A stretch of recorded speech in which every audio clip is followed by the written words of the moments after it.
Welcome to No Bunts, the show for the casual baseball fan here on the Athletic Podcast Network, brought to you by your sports-loving friends over at No Dunks. I'm Chas Melas, and with me from across the ocean, it's Joel MacMillan. Joel, thanks for coming on. Thanks for having me.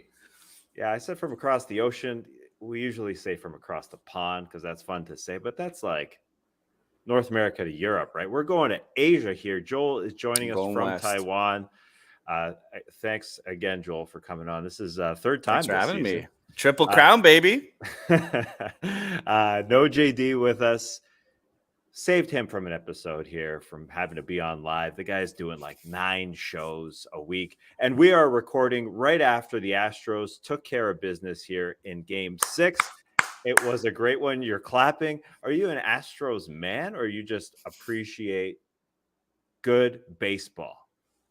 Bit of column A, bit of column B. Okay, so you're not tired of seeing the Astros so much in the postseason, then?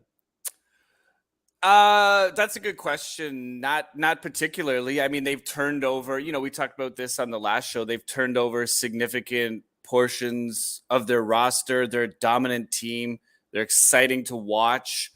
I feel like they're always kind of in control, which might be a bit anticlimactic for some fans, but it's so hard to do that in sports, let alone baseball. So I'm not in that camp. They got there, they deserve to be there, and it was an exciting World Series. I know Houston won. Philly did not make it easy. It was entertaining. No. It was a blast. Yeah. And as you said last time, I picked a good season to start No Bunts here. Yeah. This being the season finale, and we'll get to that a little bit later on. Looking for your comments out there, what we can do better next year and all that. But overall, zoom out. How were the playoffs for Joel MacMillan? I really enjoyed this first year of the format. There was a lot of things that didn't go to script, which I thought, make it unique. We talked about that on the show last time, mix in a bit of chaos. I feel there was more than enough of that in this year's playoffs. I enjoyed it. It will be interesting to see going forward how front offices and teams manage their roster, like from a roster construction standpoint, and then like how do you manage that once you get into the playoffs? Are you one of those teams that rested? Because Atlanta, and oh my gosh, I'm drawing a blank. Who's the other? The top seed in the NL, Atlanta. They both got knocked out in the first. The Dodgers, they got knocked out, and then on the other side of the bracket, Houston and New York both went through. So it'll be interesting to see in the future going forward, how teams strategize. Well, listen, I haven't really taken baseball seriously in a while. And this was a great postseason. This was a great World Series. And I want to take everybody through this series because it was that good. We'll talk about, the big questions, the big plays, potential cheating, tipping, pitches? No. With the Houston Astros cheating? No. There was a lot of spitting and snot rockets. We'll get to. I see a lot of the hugs for Dusty Baker, which is great. So we'll get to Game 6 and all that. But let's go through game by game because there was a lot of good stuff, and a lot of people said Game 1 was the best game. So let's just start there, Joel. Sure. We were talking during the preview about how big leads can be overcome, right? That's happened a lot this postseason. The Phillies actually, did it to the Cardinals early on. And the Astros in Game 1 got up 5-0 on 2 homers by Kyle Tucker in back-to-back innings. 2 homers from the same guy in 2 consecutive innings. Yeah. You don't see that very often. No. And the second and third, it looked like the favorites had this game. It looked like as we were talking. And I know we said, any team can come back in baseball. Baseball's not like that anymore where you're up 4, 5, 6 runs. But did you think it was over, Joel, when the Astros got up 5-0? Oh, yeah, I did. I'm like, this is going to be a smoke show. And we were, we were texting in our group chat, and then, that became a freezing cold take very quickly.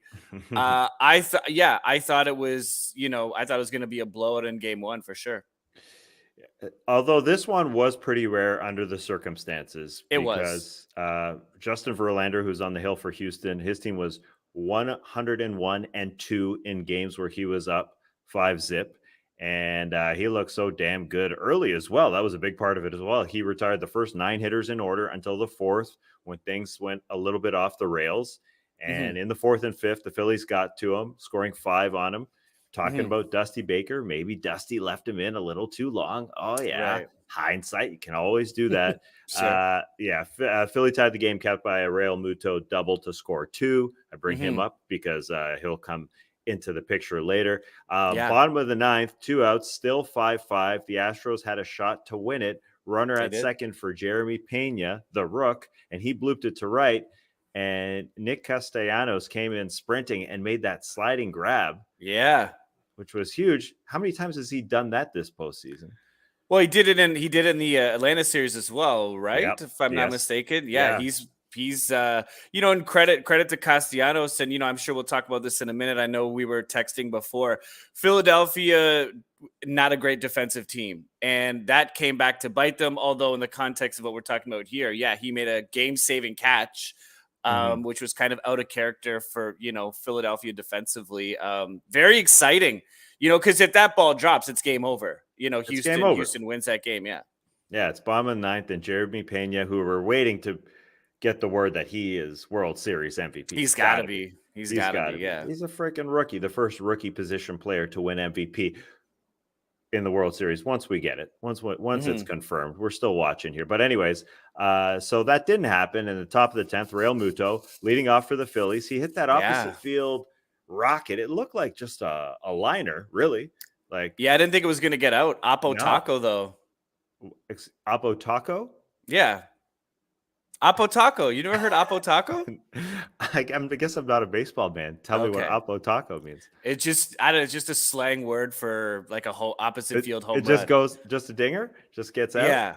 Oppo Taco. Oppo Taco. I don't know the origins of it. I wish I could tell you more, but I don't. I just know the phrase. Hey man, I'll be saying it. Oppo Taco for Real Muto. That looked like it was gonna fall flat, like it was a fry supreme. Just lay a little fatty in the right field, maybe off the wall, but it just kept going and going and going, and it just got over the glove of Kyle Tucker. At the wall. Solo shot, Phillies up 6-5. They hung on, and Real Muto became the first player in history to hit both a postseason inside the Parker and an extra inning homer ever, not just in the same postseason, but the only guy to ever hit an inside the Parker and an extra inning homer in the postseason ever. Is that a cherry pick stat? Yeah, maybe. Who cares? But I mean, he did it to the Braves, a catcher who hit it inside the Parker against the Braves. Pretty wild. Anyway, Joel, what do you think? Can you go back to game one? Do you think this was the best game of the series? Yeah, there were some exciting games. It was exciting. Yeah, it went into extra innings, the big comeback. It was. I think game 5 was the most exciting. There were fewer runs scored. Yeah. But game 1, wasn't short on entertainment. I would say game 5 was my favorite game of the series, followed closely by game 1. Sure. Okay. And since we got the Bleacher Creatures chipping in here, according to Eat Crab, Oppo Taco's origin is Angels announcer Victor Rojas. Maybe just called it that. Maybe there's a Taco Bell sponsorship. Thank you, Eat Crab. Yeah, I don't know. We don't, but I'm going with it. I think Eat Crab is to be believed. Anyway, that game 1 was phenomenal, and just as we were talking hours before about 4 or 5 run leads, and how listen, I too am used to think like, okay, it's a 4 or 5 run lead. This thing is probably over. But we've seen it many times in this postseason, so that was very cool. I know you're a big Rob Thompson, manager of the Phillies, a fan of his. How do you think he managed his pitchers in this game, getting the W? He brought in Alvarado with only 1 out in the 5th earlier than he ever had, and they got it done. So give me a little Thompson love. Yeah, he managed it well. It's unfortunate Philadelphia's bullpen kind of fell apart as the series went on, but in terms of game one, I thought he did a great job. And also kudos to both managers for sticking with both of their starters, even though both of them kind of got, maybe shelled is a bit harsh, but they weren't good. And I feel like there's certain teams in the playoffs where if that starter had done that on a certain team, they would have been yanked way earlier, but they stuck with them. I think both guys ended up going 5+ innings, if I'm not mistaken, or at least 5. So I think both managers handled it well. I think it became a chess game after that. But no qualms about how the way Thompson, ran things in game one. I thought he did a masterful job, to be honest. Now, I do say that it is possible for teams to come back, but after this game, I saw this stat that teams that fall 5 runs behind or more in a World Series game now have a record of 6-220. So it's Yeah. it's not very often. But No. Jason Starr coming in with that stat. Anyways, it was a long 10-inning game. It was a 4.5-hour game. Yeah. But I'm kind of I'm going in the other direction. Like I used to be. I used to want games to be over with in a decent amount of time. 4-hour baseball game. Let's get over with. But when it comes to like the World Series and when it comes to this sort of, it's everyone watching together. It's an experience. I kind of like how it's long. Is. Yeah. If people are watching together, because everyone is tired the next day. If you're in it together, it's fun, but only for the World Series. Game should still be short. For sure. Yeah, Game for should sure. be I'm with you. Yeah, you know what I mean? Anyway, moving on to game one, because I wanted to see how the Astros would respond, and they did. They came out swinging. Yeah. First pitch of the game, if you remember, against Zach Wheeler, Jose Altuve, who loves to swing. He ripped a double.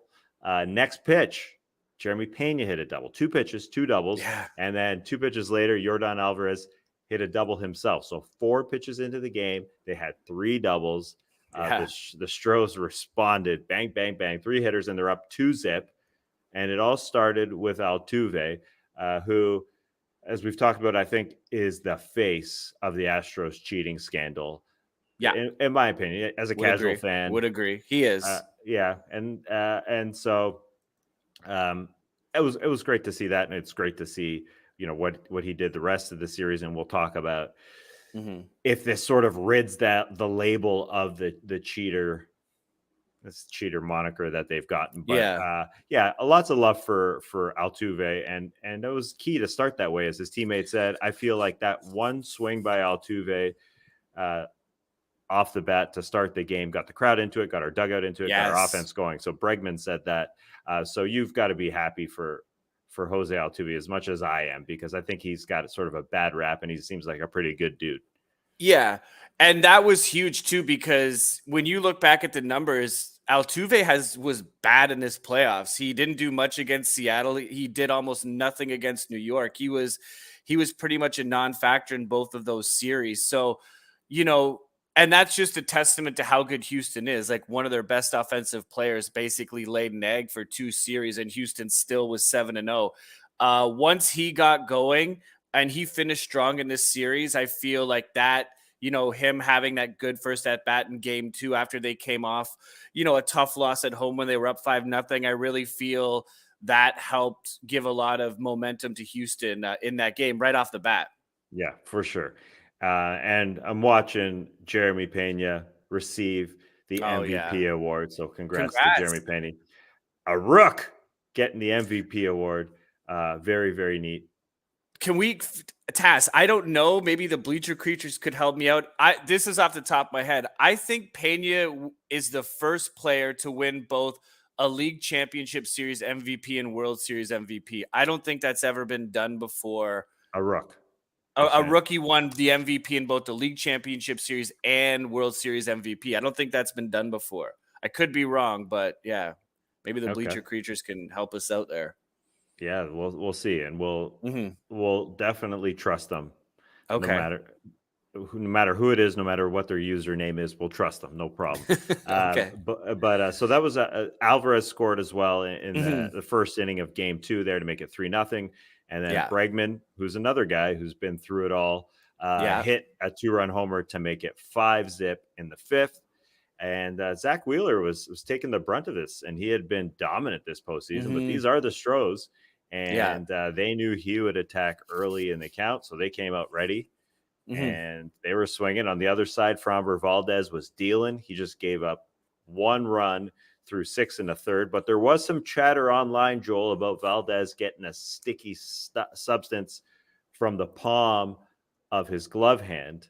Yeah. He used the clip going around was he was using the thumb from his pitching hand to repeatedly like rub the palm of his Yeah, I non-pitching saw that. hand, Yeah. and then also, in addition to it, he did sort of wipe his hand before the end of an inning on his pants when an umpire always checks, right? Yeah, they're So checking him, so yeah. anything to that, Joel, or is that sort of just the No. tendency of Framber Valdez, as he said? It's just sort of his thing, as he's just like rubbing his Yeah. palm. I think so. And the umps check him. And if I'm not mistaken, I think Philly had no issues with it too. I think there were a couple comments from players, and I think even the manager said something. They didn't take any issue with it. So to me, like, it's a non-story. All right. And you know what also helps? I was listening to Framber Valdez answer questions about this, and he was answering Hmm. through an interpreter. Hmm. That makes it harder to really like go after a guy when he's Sure. answering through an interpreter. He could just kind of say Yeah. what he wants, and then Hmm. either way, yeah, I don't think there is anything to it, but I had to ask your expert opinion. And these experts in the chat here, real quick, it's the second rookie with a double playoff MVP, Levon Hernandez, with the Oh, Marlins in '97. so okay. So I wasn't right. Levon Hernandez. Yeah, remember that name for sure. Yeah, I guess first position player to do it, but if you Hmm. wanna, Split hairs. we're splitting them here, Joel. Anyway, so this was an interesting end even to Game 2 because the Phillies did not die in this series. It was a blast. No. Top 8. The score was 5-1, and there was a man on first for the Phils, and Kyle Schwarber, he raked a long home run. At least that's what it looked like, and that's what it was called at Yeah. first. He was rounding the bases, but it was really close to the foul pole. Reviewed, and it was just foul. And I don't mind baseball reviews. I got to say, we got nothing to do. I don't Get mind the seeing call a right. play. Yeah, Get the call and right. Yeah. yeah, and it's dead time. I don't mind seeing a review. Anyways, Schwarber went back to the plate, hit a deep fly to right that was caught by Yeah. Kyle Tucker on the track, right up against the Mhm. wall. And that was all she wrote for the Phils in Game 2. The Stros responded, tied at 1. We're going to Philly, where the Mhm. crowd was electric. Oh, It, they were into it. yeah, it was pretty good. It was a pretty good, even Yeah. TV experience. It was booming, Yeah. and the Phillies bats came out booming versus Lance McCullers. Bottom 1 with Schwarber on. Bryce Mhm. Harper homers, and it felt kind Yeah. of like a movie script, right? Like Phillies come Yeah. home. Harper rights the ship immediately after sending Yep. him to the World Series with the dinger. I guess Mhm. that's why fans were going crazy. I'm sure you were loving that Oh, I because was. Yeah. My you're a boy Bryce fan. Harper. Yeah. Yeah. They were going so crazy that there was a viral tweet going around that said there was seismic activity at the time of Harper's homer in Philadelphia. The Oh, fans were man. stomping so hard, cheering for I Bryce, they believe it. caused an earthquake. Like I bought it at first, Yeah. but it was quickly debunked. I'm not trying to spread misinformation here, but it was Okay. quickly debunked. It wasn't low. It was just a completely false tweet, but it went viral and there was news reports on it. Okay. So did you feel the earthquake in Taiwan? That's my question for you. uh I don't think so. I don't think No. so. No, we didn't feel it over here. But I mean, I felt, the energy. I mean, you're watching it on TV, but Tass, you made a great point. It makes for great TV. I follow several different, obviously, MLB social media accounts, and they've got these different angles with these, different kinds of cameras, and it's very immersive. And you really kind of, even though you're watching it from, TV or your phone or whatever, you really get into it when you see it. That was such a cool thing to see, and that set the tone for Game 3. Absolutely. Yeah, there are great camera angles. You're right. Mhm. I'm just like sitting back, and they have done such a good job of keeping the viewer involved in the game. Like so Mhm. much so from when I used to watch baseball, like the zip line cameras over top of the crowd as it just like skims Yeah. over the crowd. Like, wow, Yeah. it does feel like you're there, and it was Yeah. loud and I said it was like a movie. The movie script continued because Harper Right. homers, and then he goes to the bench after the home run, and Mhm. he yelled at his teammate to come on over. The guy who's on the on deck circle, hey, you, I got something to tell you. So Yeah. Alex Bohm comes over, and Harper Yeah. whispers something to him. Bohm goes to the plate, and he homers Yep. just like that. So Harper tells him something, Mhm. and that helps. That helps Yeah. him hit a ding dong just like that. And Bohm was interviewed mid game on the broadcast. Mhm. And he was asked, of course, by Ken Rosenthal what Harper said to him. And he said, that's between us. He then was asked if it helped him in his at bat. He said, maybe. A little Yeah. cheeky. And I mean, we'll get to Yeah. the tipping in a second. But do you like the mid game interview? You must, right? Yeah, I mean, I like as a fan, I love it. Yeah. Oh, you're a It's purist? Are you a purist? You don't want them interrupted? well, it's I mean, I can only speak as a fan. I mean, I can understand as a player, but I think, and you said this last time, the players have to agree to it. It's not like they're being pushed That's into right. doing it by the TV networks, or I don't know who would be making that decision. The players agree to it. But like you said a minute ago, MLB's done a great job in making it like you're much more a part of it. And if these in-game interviews are part of it, and they're very short, they're 30 seconds to a minute, I have no issues with it. I'm fine with it. Yeah. So a couple hitters later, Brandon Mhm. Marsh hit a bit of a moon ball into the first row, but it Yeah. hit off a kid's glove and it went back onto the field. Mhm. And it was rightly called a homer right away, but everyone Yeah. felt bad for the kid.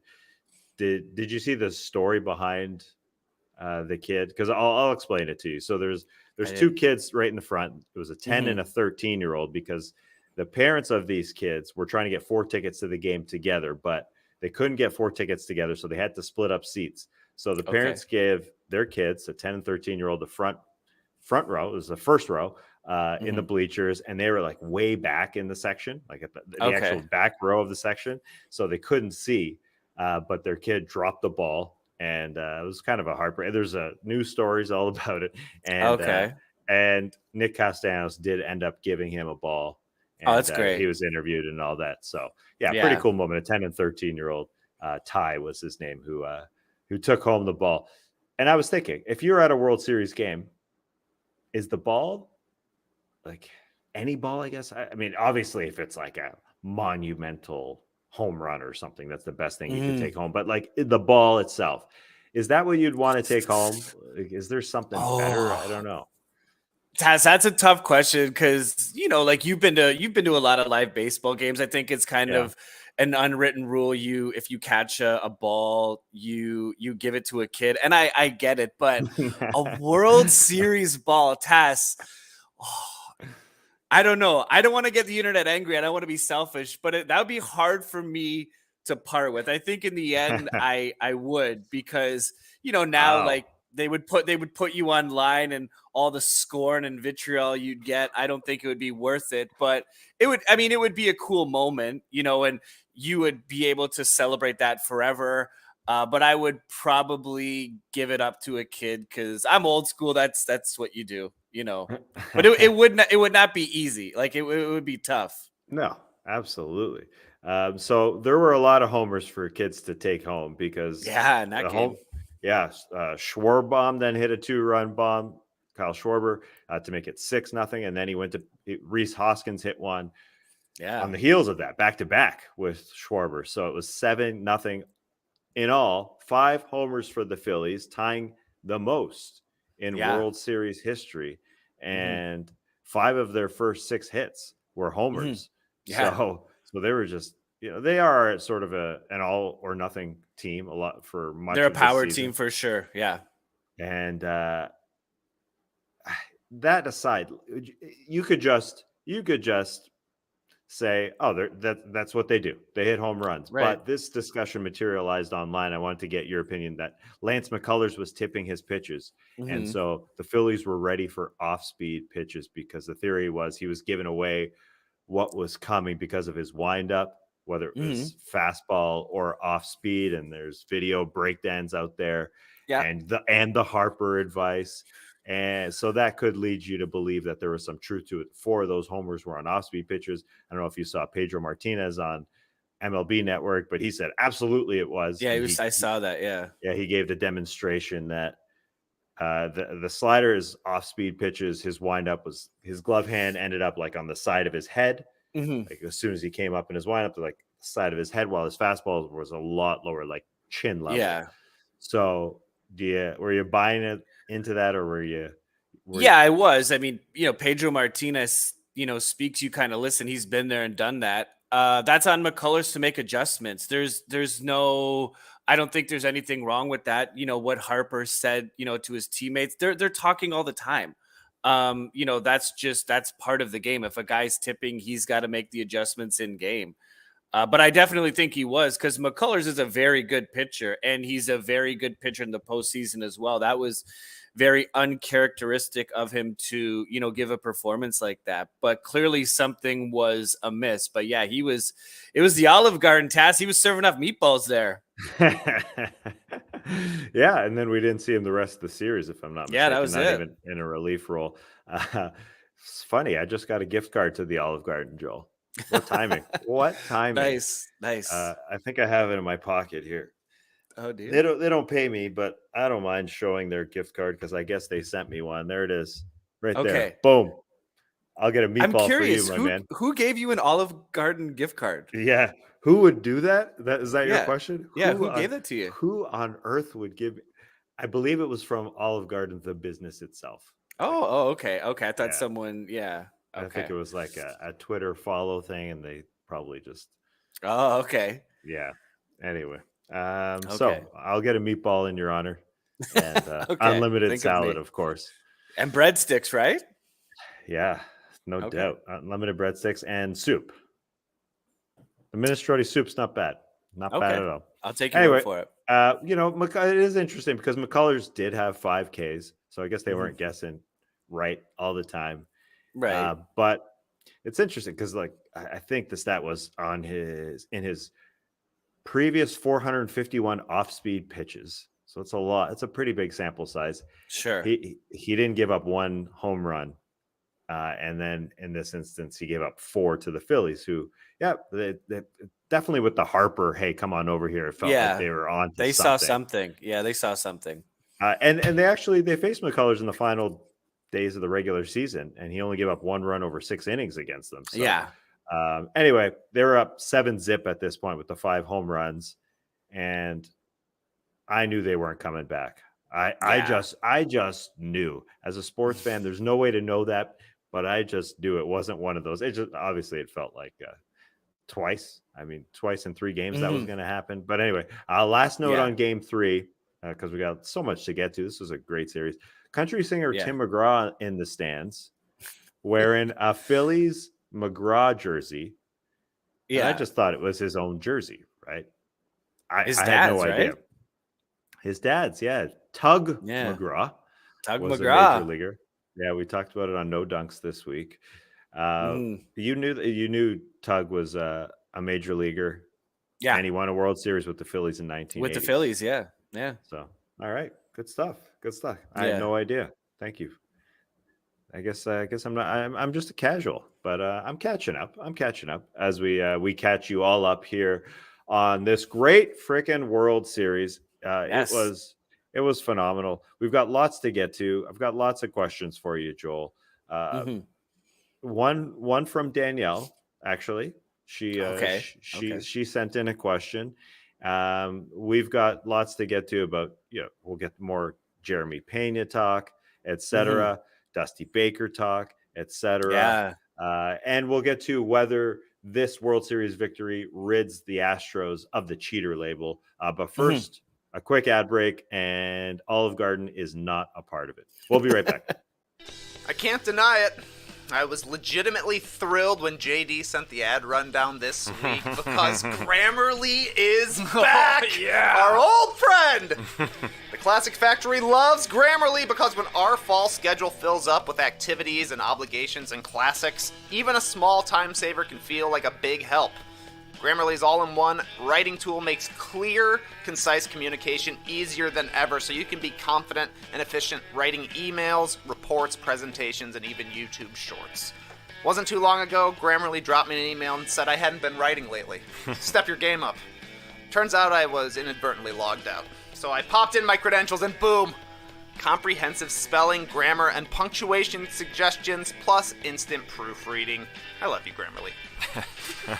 Get more time in your day with confidence in your work with Grammarly. Go to Grammarly.com/NoDunks to sign up for a free account. And when you're ready to upgrade to Grammarly Premium, you can get 20% off just for being our listeners. How easy is that? That's 20% off at GRAMMARLY.com/NoDunks. Are you wasting money on subscriptions? 80% of people have subscriptions they forgot about. I am 100% in that camp. I even set reminders on my to-do list to cancel my subscriptions, and I just ignore those reminders. It's more of a do-do list, really. It does nothing for me. If only there was a tool to cancel the subscriptions I didn't want. Well, there is. You may have heard of it. It's called Rocket Money, formerly known as Truebill. It tracks all of your expenses, and because of it, you will no longer waste money on subscriptions you don't even use. Do you know how much your subscriptions really cost? Most Americans think they spend around $80 a month on subscriptions, when the actual total is closer to $200. I know that affects me. That's right, you could be wasting hundreds of dollars each month on subscriptions you don't even know about. Rocket Money takes care of that.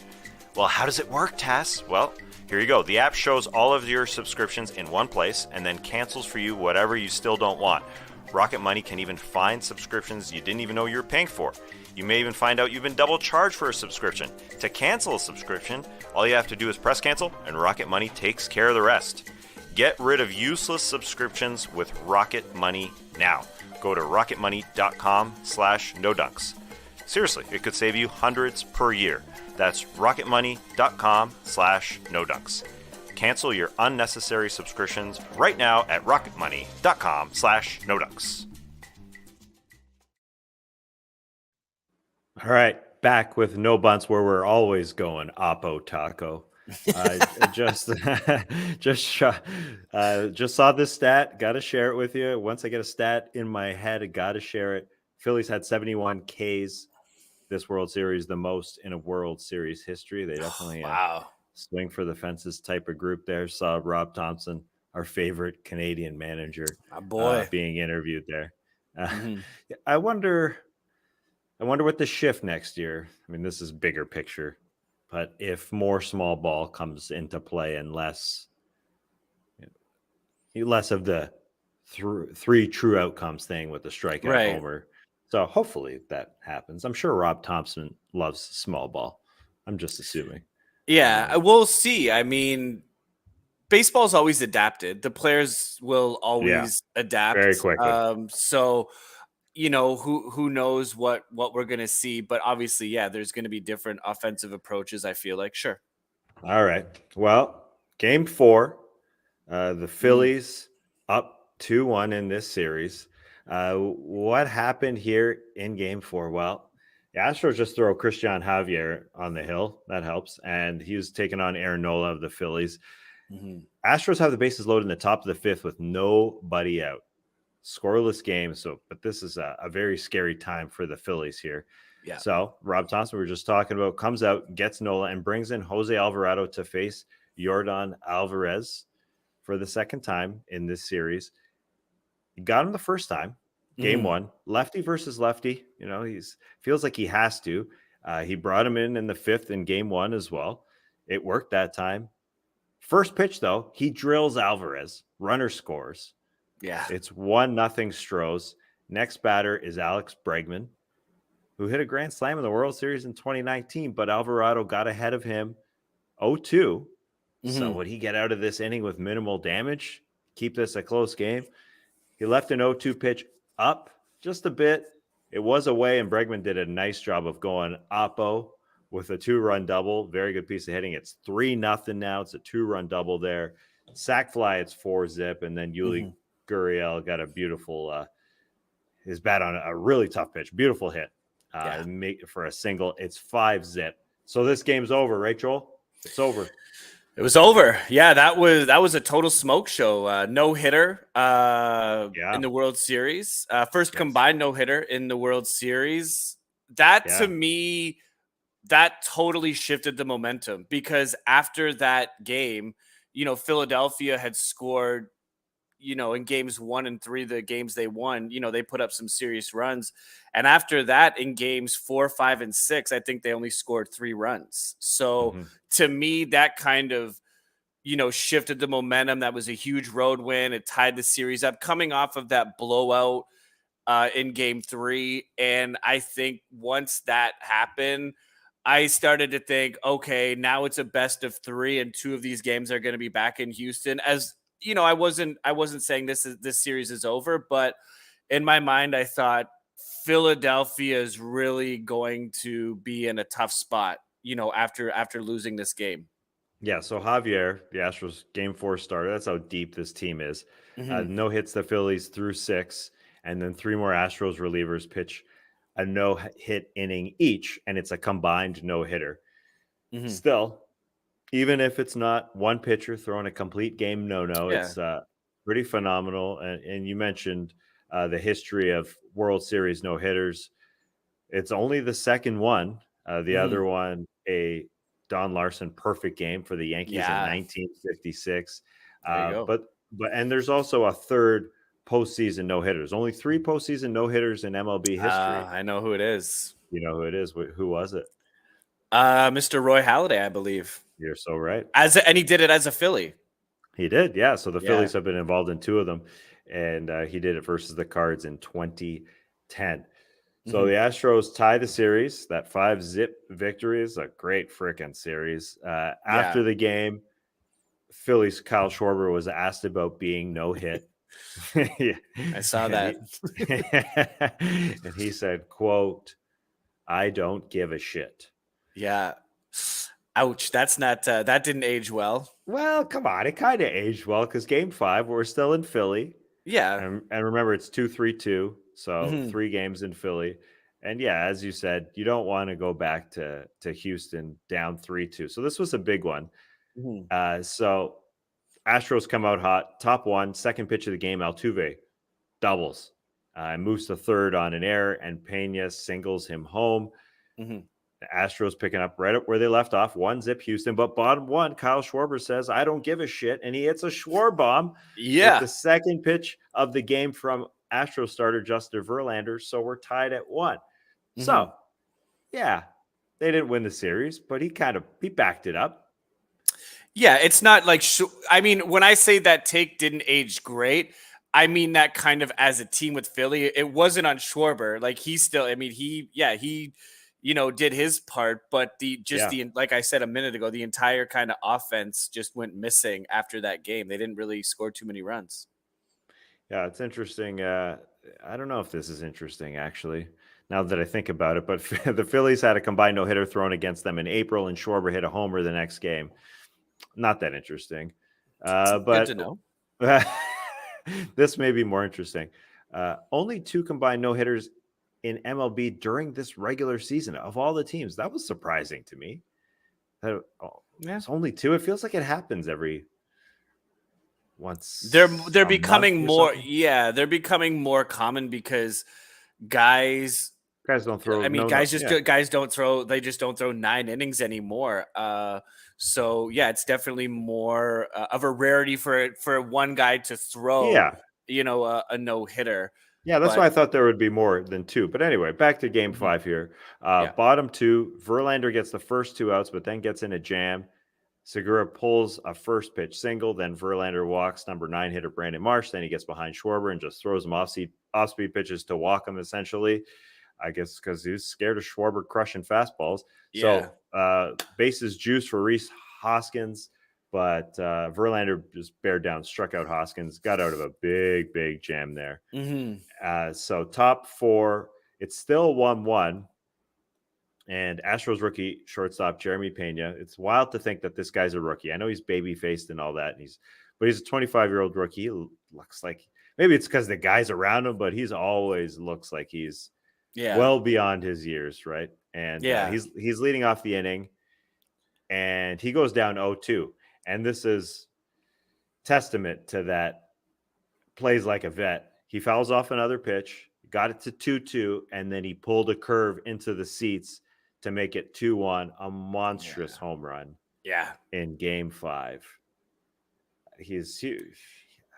I don't know where this guy came from. Obviously, he's a rook, but Houston. I mean, that's just a testament to Houston's, and I know we'll get into this later, and you know my thoughts on the Astros, but it's just a testament to that organization. Like, that's homegrown talent that they're developing. He's not a guy they got, I believe, from another organization. He was drafted and developed.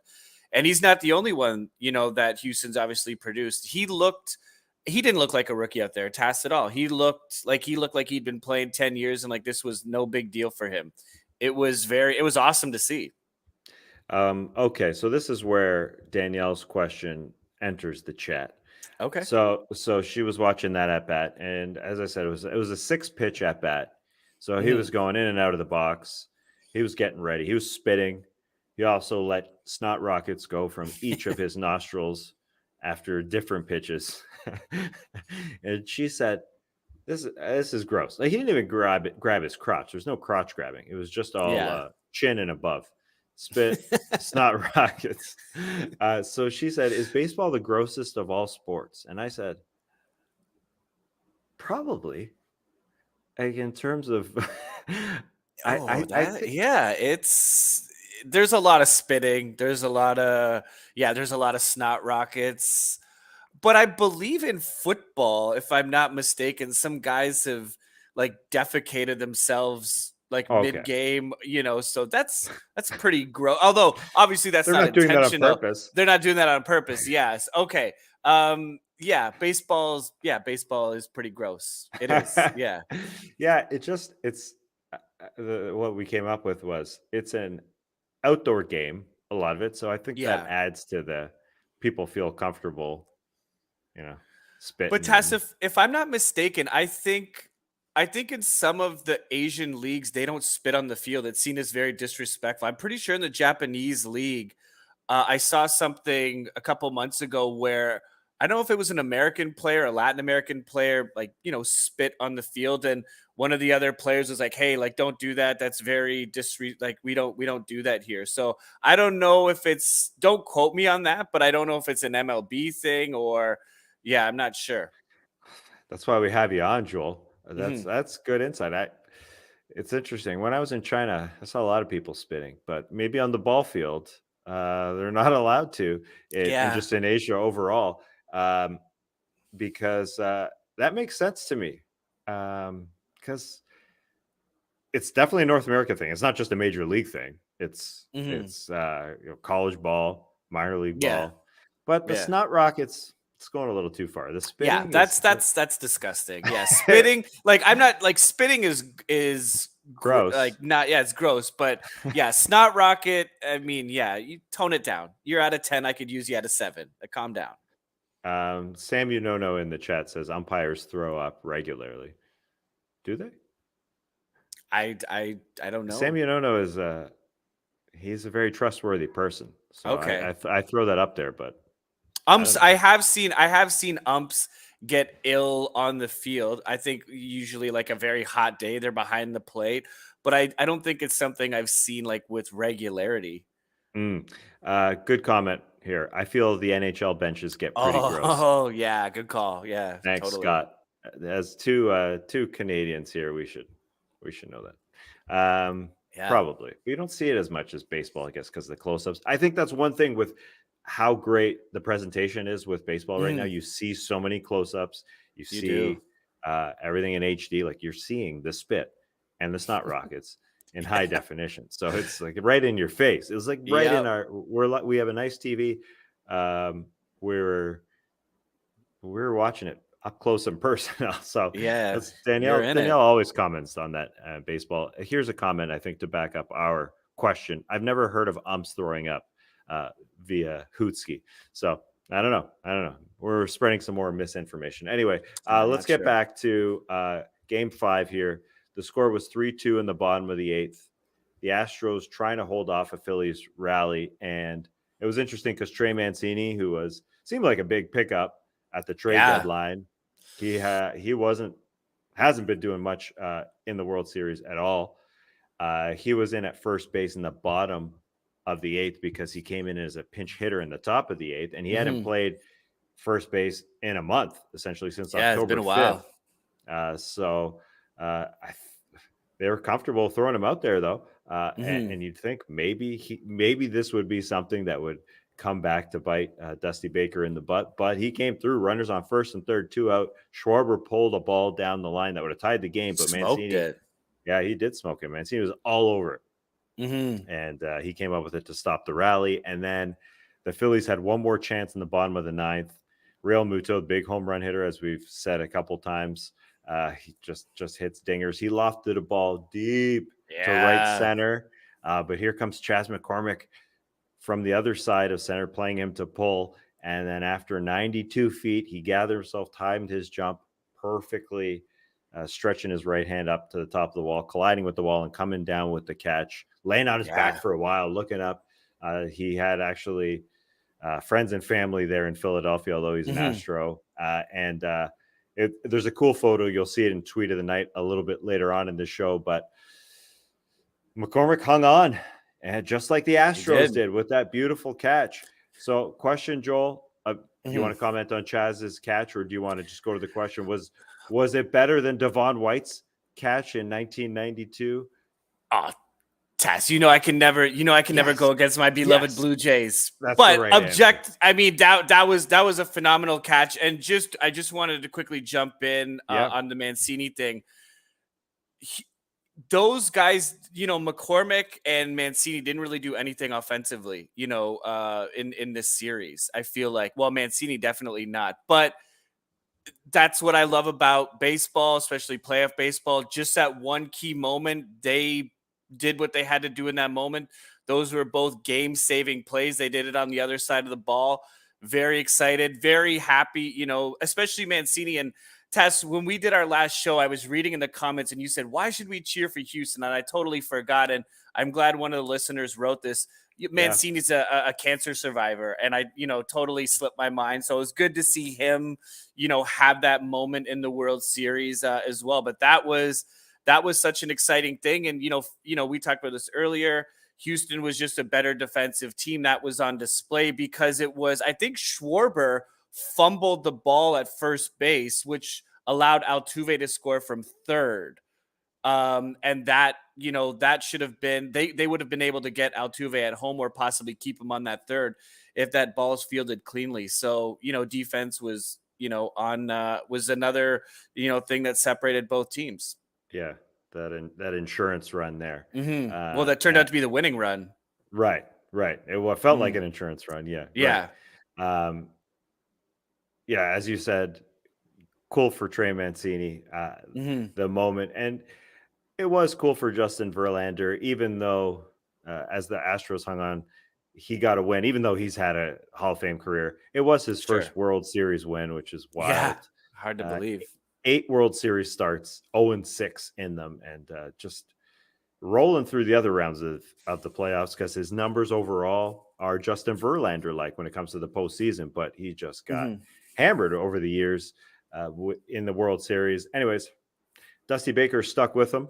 He did in game 1. We criticized that, I threw that out there in game 1 that he stuck with him too long, but he obviously paid him off here by sticking with him. Verlander definitely paid off. Yeah. Because the Astros won this baby, and we go to Houston, 2 chances for the Astros to win it. Game 6, same matchup as game 2 tonight. It was Framber Valdez and Zach Wheeler, both guys rolling. Yeah. Zach Wheeler breaking bats. Yeah. I haven't seen that. I mean, I don't think ever watching baseball that, I guess it was the third. He was sawing off multiple bats. So that was pretty cool. Bottom of the 4th, Pena led off with a single. And I mentioned that because He had a hit in all 6 World Series games on his way to Wow. being named MVP. Beautiful stuff there. And that was only the second hit of the night for Houston there in the 4th as Zach Wheeler was rolling. Top 6, still scoreless. Phillies had only 1 hit going in, but Schwarber again, he leads off, rips a homer into the seats. Another Schwarber bomb. There it is. And a wicked replay showing his quick hands adjusting to a sinker moving in on his hands. It was wild. And Smoltz commenting it on the call, like how he pulled his hands in as the ball went, right to left, and he was able to get the barrel on it. 3rd homer of the series, and 3 in the last 4 games. So the Phillies were out to a lead, Joel. They were. And I think in that broadcast too, because I was actually switching between the Fox one and the ESPN one. I can't remember which one mentioned it, but that was the first home run that he had given up since July in Houston, which I thought was, like that's a crazy stat. So that was just a good piece of hitting. I mean, that just goes to show you how good of a hitter Schwarber is. Wow. Fromber hadn't given up one up in 4 months. That's phenomenal. Yeah. He looked unhittable until that point.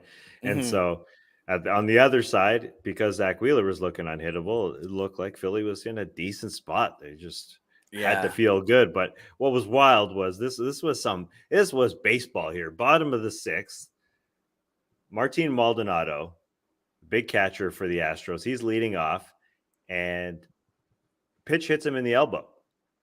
And on the broadcast, on the Fox broadcast, they showed the adjustment that he made because he was getting pitched inside over and over and over again. And they showed how far he was standing off the plate in his previous at-bat compared to this at-bat where he got hit in the elbow and he was on top of the plate. And so the pitch that hit him, it was literally just off the plate. If it was a ball at all, I'm not sure, but his elbow was basically on the plate. And the Phillies complained. There's nothing really to complain about. I guess they did review it, hoping that it hit the knob of his bat, I guess. Yeah. Clearly didn't. No, it did not hit his elbow. But I mean, that little adjustment, monstrous, because a leadoff guy is so big in this series. Yeah, and Tass, I don't think we talked about this, but in game 1, Aledmus Diaz was hit, and he blatantly leaned into it, and the ump actually called him back, and that's something that you don't see very often. And I didn't see any people really complaining about that. I think most fans I saw, at least the chatter, agreed with the call. It was pretty easy to see. Yeah. And I think they were like, well, is this going to happen like 2 times in one World Series? I don't think he leaned into this one. I think it hit him. No, he just adjusted and got on the plate. And Wheeler kept pitching him the same, pitched him inside and it hit him. No, he didn't move the way Diaz did. That was phenomenal for the umpire. To me, the home plate umpire saw it and called him right back. It wasn't even another umpire. He just immediately said, no way. Get back here. Yeah, that was great. So this hit by pitch, big here tonight in game 6. So he is on. And then Altuve hits into a fielder's choice. So he's on first, get a little speed there. And then Pena again steps up with a single. Altuve with this speed goes first to third. So it's first and third, 1 out. Wheeler's night done. 3rd time in this series, Pena knocked out a Phillies starting pitcher. Which is kind of neat. So in comes the lefty, Jose Alvarado, to face Yordan Alvarez for the 4th time in this series. Lefty versus lefty again. It's always a question throughout the postseason. Who are you going to throw against Alvarez? Alvarez was 0 for 2 and was hit once in those 3 matchups prior to tonight against Alvarado. And I'm sure Alvarado wished he just hit him like he did in game 4, because this time Alvarez hit Alvarado in a big way. Bomb, fastball down the middle. Crushed it. He did. Yeah. Couldn't have hit it any harder. 450-foot bomb, straightaway center, 3-run blast, made it 3-1. So first homer since the division series. Alvarez had been kind of quiet, but we remember those ones, those 2 division series homers. Against the Mariners, because they were homers that gave the lead to the Houston Astros. So all 3 dingers that he hit, all 3 of his postseason homers were go-ahead home runs. And I know we were texting back and forth. Joel, how do you feel about going to Alvarado versus Alvarez in this situation? I mean, I get matchups. I get it. You're just simply playing the percentages. But if you can't execute your pitch, then matchups mean nothing. Robbie Ray hung a meatball to Alvarez, and with same with Alvarado tonight. It just, I mean, if you can, and he was wild too. He melted down after that.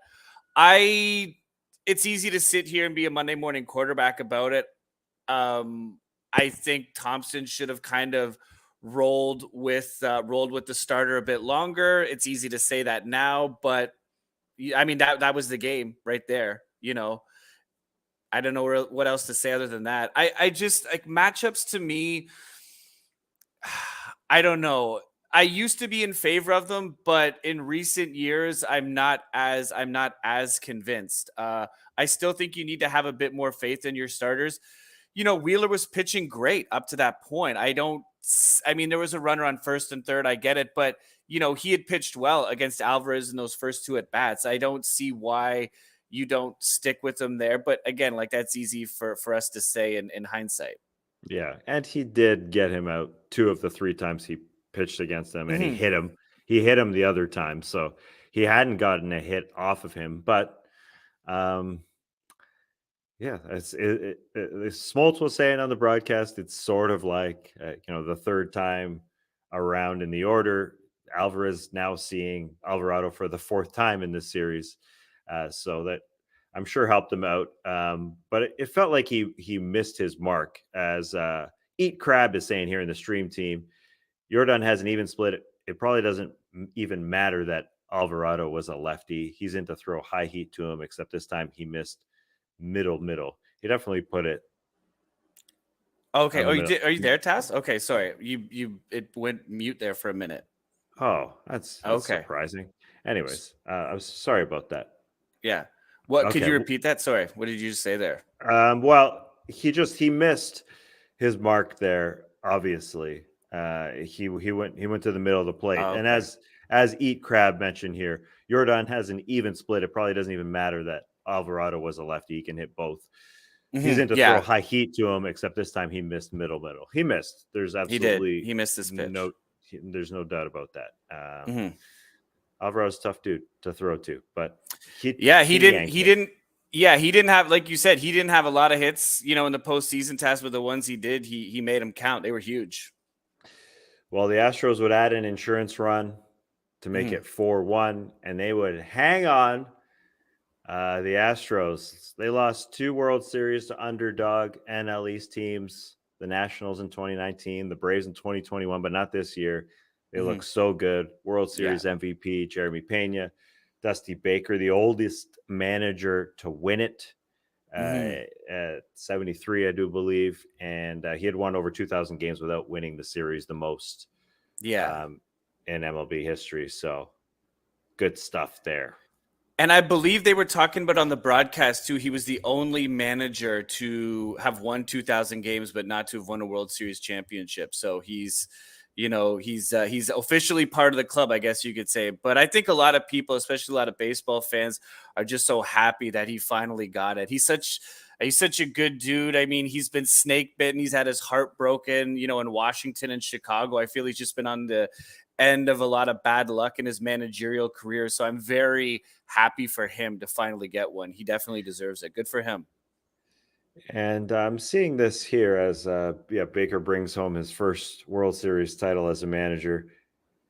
Apparently, he's the oldest manager in the 4 major American sports to win a championship. Just win a championship? That's kind of surprising. Okay. According to NBC Sports, I would think definitely the oldest to win a first, but apparently the oldest just to win it. To win one. Okay. That's interesting. Anyways. He's 7. You said he's 73 years old? Yeah. That's not young. Yeah, that's not young. Yeah. No. Okay, it could be true. It could definitely be true. So, I've hinted at it a couple times there. Do you think the World Series rids the Astros of the cheater label? Absolutely. This puts it to bed. And, kind of in that vein, I know the World Series just ended an hour ago, and there's going to be free agency and things like that. Houston's pretty much going to run this team back out there. I think Verlander's a free agent. I don't know off the top of my head, but pretty much the majority of that roster is under control and going to be back. And I don't really, again, we don't know what's going to happen in free agency. But even with that being said, I can't see a team whether it's spending or through trades going out there and closing the gap. Houston, to me, clearly showed that they are a tier above everybody else in Major League Baseball. No disrespect to Philly. Philly, gave them a challenge, but Houston was always in control. Even in the losses, okay, they got smoked that one game, but even in the other loss, they were up. They should have, they were up 5-0. I think this completely puts it to bed for me. I don't really have anything else to say on it, and I don't think you could make a logical case against them of them being cheaters, or the only reason they're good is because they did underhanded stuff. No, they did it because they're a well-run organization, period. Well said. And I know sometimes you get tired of the Dodgers are always on top talk because they show up in every postseason and they only won the one during the odd 2020 season. But you don't feel the same way about the Astros. Well, in what sense? Well, you're tired of the Dodgers because they always show up to the dance, and they only won the one in 2020. Now, this is the Astros' second, but they had only won one. Yeah, and that one, had the cheating black eye all over it. Mm-hmm. But they show up and they haven't won until this one. But you feel like you seem like you're okay seeing them in the dance year after year, while the Dodgers, you're just they spend and spend and they can't get it done. Exactly. Yeah. What Houston? I mean, obviously Houston spent money. It's not like they're doing this on the cheap, but a lot of that's homegrown.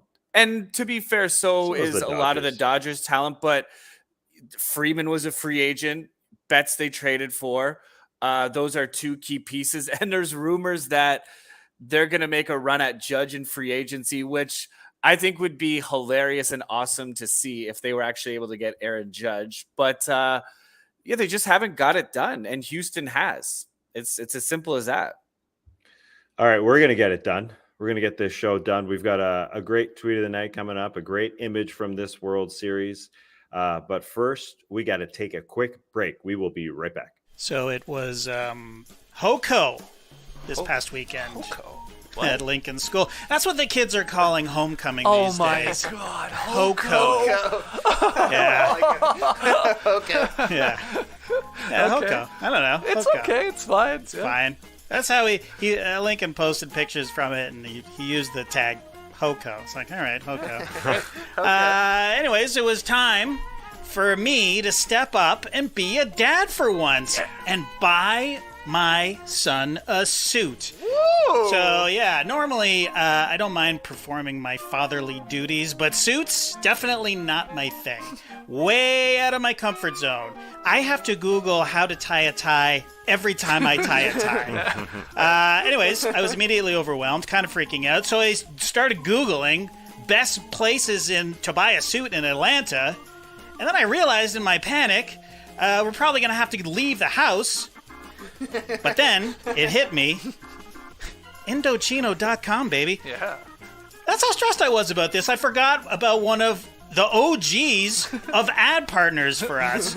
So I just tossed link in my iPad and said, go to Indochino.com and buy yourself a suit. Boom.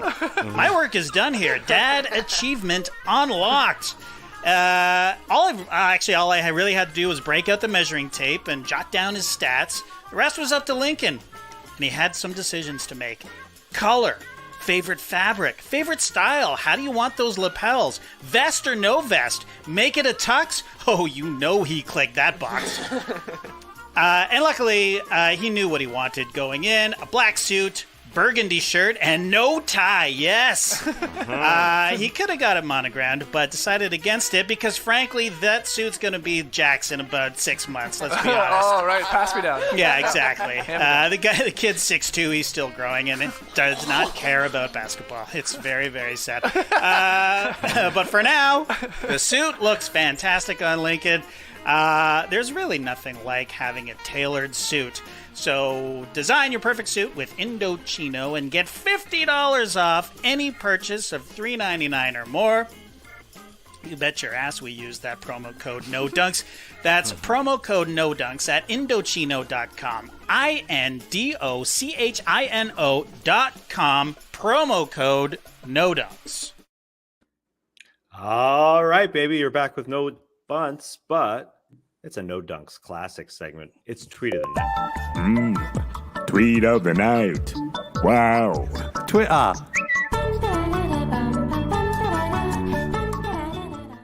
All right, Joel. I was a little disappointed that this showed up on the broadcast here in Game 6 because it kind of steals the thunder of the tweet of the night. But that's all right because this is it's so damn good. It's just so good. We're going back to Game 5. We know Chas McCormick's incredible catch in the bottom of the ninth. He hits the wall.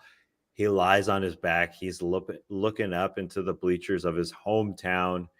And then, apparently, someone in the stands takes a photo of the warning track after he got up. And it looks like this, if you're watching on YouTube, I'll try and explain it. It's the imprint of McCormick's back perfectly on the dirt. Like you can see his number imprinted, his arms splayed out of this incredible catch and where he lied. And he said after the game, look, it felt like a dream. If that was the last out of the game, I would have laid there forever. He said that catch will never leave my head. I remember watching that on live TV and it was amazing. I'm not sure how he was watching it on live TV, but anyway, he said he saw anger, disappointment, shock when he looked up at all those faces. And he said about a dozen friends and families were there. He said, I wanted to lay there longer. He also said that it looks kind of fake, but he's going to frame it either way. So Chas McCormick, pretty cool imprint there that his body left. It does look fake for sure. It does, yeah. Yeah, I didn't even mention this photo comes from Traces of Texas on Twitter, who was literally apparently there. It wasn't from the broadcast. It was somebody hanging over the fence and taking a photo here. So pretty neat, I thought. Yeah, that is cool. Yeah, I guess it got so big that they showed it during the broadcast today very quickly. But yeah, kind of steals the thunder. It's not really tweet of the night. It's really tweet of the last few days, but yeah, still works. Still works, man. It still works. Anyways, that's it for us. Joel, unless you have any final comments here, concerns. No, I mean, I had fun, and Tass, being on your podcast has motivated me to start my own baseball podcast. I've got a catchy name. I wanted to run it by you. The baseball Joels. Oh, I got you. No, I'm kidding. I wish I had time to do a baseball podcast. I don't, but I've appreciated it. It's been fun, and this, it's been fun doing this, and this was a great postseason, and I'll miss baseball, but we got free agency coming up, and winter time. Well, I had a lot of fun doing the show. I am disappointed that the basketball Joels will not happen. The baseball Joels. Sorry, man. That's okay. I got you. I got you. Hey, you can't get mad at me about a name you're not even going to use. No, true. That was a good one. That's a good one. And this Hootski comment is what it's all about. He said, glad you started the pod. Fun to see you seemingly fall back into your love of the game, and honestly help me do the same. There's no doubt. That's exactly what happened. That's why I started this show. But I want to hear comments, concerns, suggestions. Email nodunks@theathletic.com. Hit up any of our social media accounts, No Dunks Inc. or myself at Melas. And let's discuss. Do you want to see another season of this show? Because we're wrapping it up here. Do you want to see it in 2023? What do you want it to be? Any suggestions? Because we did have fun. We had a lot of great guests, Joel, yourself. We had Dwyer. We had Beecham. We had Trevor May of the Mets. We had Jason Stark. We had a lot of fun playing games and, experts like Blake Murphy and Chris Kirshner and David O'Brien. So it was a blast. And I forced JD to talk about baseball. So all in all, it was pretty good. So we'll see what happens next season. I got to think of a new name. The baseball, or maybe I should just roll with no bunts. What do you think? You're the expert on names, I guess now. No bunts works. No bunts works. Yeah. But Tass, I'm coming to Atlanta. We'll if you have me on, we'll do another one. No doubt. And you remember when you were in Atlanta? Do you remember what happens at the end of the show? We play this clip. And then you got to say something funny after. Okay. So here's the clip, like just something catchy, anything, anything slightly memorable. Can be about the season, can be about Joel. Anyways, here comes the clip. You're on right after it. You heard it here first. Have a great time. Turn up. Love you guys. Awesome. I'm going to go home, eat lunch, and throw some hot sauce on my Apo tacos. Well done, Joel. All right. We'll see you next time, everybody. See ya. Could stay